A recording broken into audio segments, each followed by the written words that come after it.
সুখবর সুখবর সুখবর। ডক্টর ইউনূসকে কেন মানুষ 5 বছর চায়, আজকের এই দুইটি সংবাদ শুনলে আপনারা অবশ্যই বুঝতে পারবেন। প্রথম সুখবরটা হলো আমাদের পুরো বাংলাদেশে সরকারি ফার্মেসি চালু হতে যাচ্ছে। কারণ আমাদের বাংলাদেশে এখন সকল মানুষের ঘরে ছোটখাটো একটা ফার্মেসি হয়ে গেছে, কারণ সকলেই ওষুধের উপরে নির্ভরশীল হয়ে চলেছে।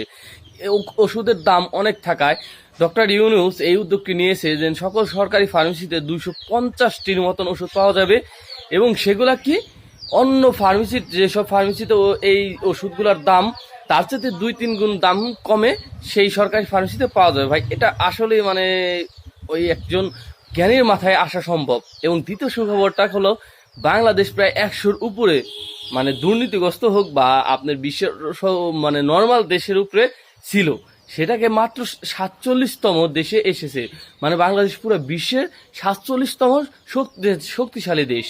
ইনশাল্লাহ ডক্টর ইউনূস যদি আর 5টা বছর সরকারে থাকে, আমরা এর চেয়ে অনেক নিচে আসবো এবং এর চেয়ে অনেক সুখবর আমরা পাবো। আপনাদের কি মতামত অবশ্যই কমেন্ট সেকশনে জানাবেন। তো সকলেই ভালো থাকবেন।